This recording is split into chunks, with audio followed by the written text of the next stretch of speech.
ascendant Bélier. Bon, alors on commence ici avec une certaine assurance, une certaine confiance.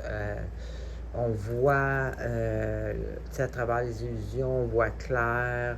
On a une certaine expérience, on a de la misère. Le monde, voyons, c'est plus difficile à s'en faire passer. On voit à travers les mensonges. Fait qu'il y a une certaine croissance au niveau confiance et clarté mentale qui s'est fait ici. Donc ça l'amène à une espèce d'énergie prête à agir finalement. Donc on passe à l'action. Ici, on a quelqu'un qui agit pratiquement, qui est efficace, qui a de la, qui est motivé. Donc on a une grande énergie de volonté.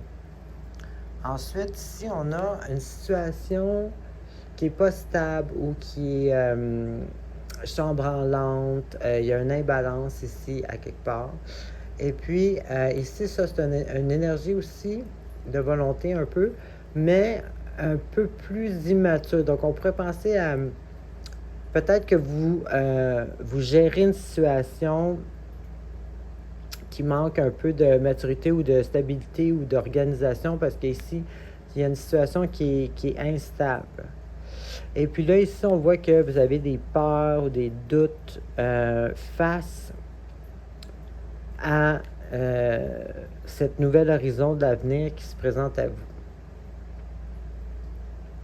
Donc là, ici, ça serait, je dirais que ça, c'est parfait. Donc, en espérant que ce soit cette carte-là que ce soit ces événements-là qui vous rendent à cette carte-là de certaine assurance et confiance, maturité, comme je disais tantôt, comme cette carte-là, c'est comme dans le fond la carte avant celle-là. Donc, celle-là est mieux, est une coche plus organisée, plus mature. Celle-là est un petit peu moins, puis est avec la carte justement de l'imbalance. Là, ici, il y a les craintes face à un avenir positif. Donc, en espérant que ça soit ça qui devienne ça. Parce que ici, le petit X, c'est que cette énergie-là est pas assez...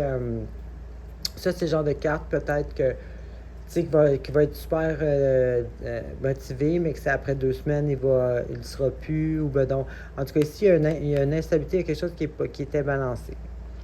Puis là, ici, ça provoque peut-être aussi, là, c'est ça, là, les craintes, les doutes. Ça, c'est une carte majeure. Donc, c'est des craintes, des doutes profonds. C'est un peu des espèces de traits de caractère qu'on se forme avec nos échecs ou nos traumas. Donc, c'est vraiment d'aller voir là, qu'est-ce qui nuit ici. Justement pour arriver à ça, là, à l'efficacité puis la confiance en soi. Donc, c'est ce que j'avais pour vous. Bonne semaine.